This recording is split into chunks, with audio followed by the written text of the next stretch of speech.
અબજોનું racket ખુલ્યું 2000 કરોડની ઠગાઈની તપાસમાં 6000 કરોડનું આંતરરાષ્ટ્રીય ફોરેક્સ કાંડ ખુલ્લી પાડતી ઉધના પોલીસ પ્રતિબંધિત એપ MT5 થી ચીટિંગ કરાઈ.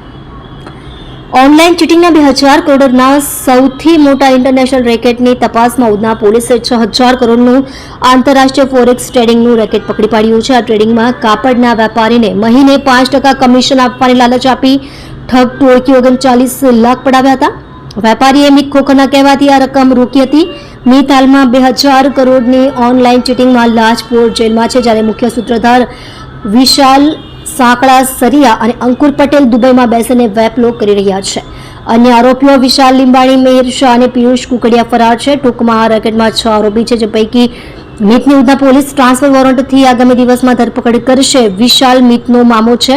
આ ટોળકીનો અમદાવાદનો વકીલ પણ શિકાર બન્યો છે. તેણે 70 લાખની રકમ ગુમાવી છે. ઉધના પીઆઈ દેસાઈએ જણાવ્યું કે મિત અને વિશાલે ફોરેક્સ ટ્રેડિંગમાં રોકાણ કરાવી મહિને 5% કમિશનની લાલચ આપી હતી. પછી પ્રતિબંધિત એપ્લિકેશન બનાવી જેનું નામ MT5 છે. આ એપથી લોકોને રોકાણ કરાવતા હતા, જેમાં મિત એજન્ટ હતો, જ્યારે વિશાલે સુરત અને દુબઈમાં ઓફિસ ખોલી હતી. મિત લોકોને એપ્લિકેશનથી યુઝર આઈડી અને પાસવર્ડ આપી લિંક મોકલતો હતો.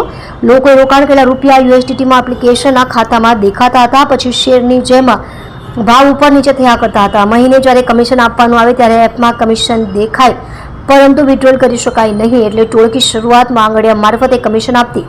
પોલીસે જણાવ્યું હતું કે માત્ર મિત હસ્તક 200 ગ્રાહકો છે, જેમાં એકે ઓછામાં ઓછું 50 લાખનું રોકાણ કર્યું છે.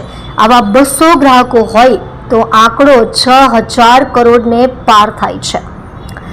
આ વાત હજુ માત્ર મિતની છે. તેના મામા સહિત 5 આરોપીઓ છે, જેમના હસ્તક ઘણા લોકોએ કરોડોની રકમ ફોરેક્સમાં રોકાણ કરી હોવાની વાત છે. મિતની ચેટિંગ તપાસતા અબજોનું રેકેટ ખુલ્યું. ઉધના પોલીસ 2000 કરોડના ઓનલાઈન ચીટિંગમાં કિરાત અને મિતના મોબાઈલની ચેટ તપાસ કરતી હતી, જેમાં કિરાત મિત પાસે 1,72 લાખની માંગણી કરતો હતો. જેમાં તપાસ કરી તો કિરાત અને દિવ્યેશ પણ મિતના કહેવાથી ચીટિંગની 1,72 લાખની રકમ ફોરેક્સ ટ્રેડિંગમાં રોકાણ કરી હતી, જેમાં આરોપી કિરાત અને દિવ્યેશના પણ રૂપિયા ચાવ કર્યા હતા. આથી બંને આરોપીઓ મિત પાસે રૂપિયાની માંગણી કરતા હતા. આ વાત પોલીસના ધ્યાને આવી પછી પોલીસે સેબીમાંથી કેટલી એપ્લિકેશન પ્રતિબંધિત છે તેનું લિસ્ટ મંગાવ્યું હતું, જેમાં 180 એપ્લિકેશન પ્રતિબંધિત હોવાનું સામે આવ્યું હતું, જેમાં MT5નો ઉલ્લેખ કરવામાં આવ્યો હતો.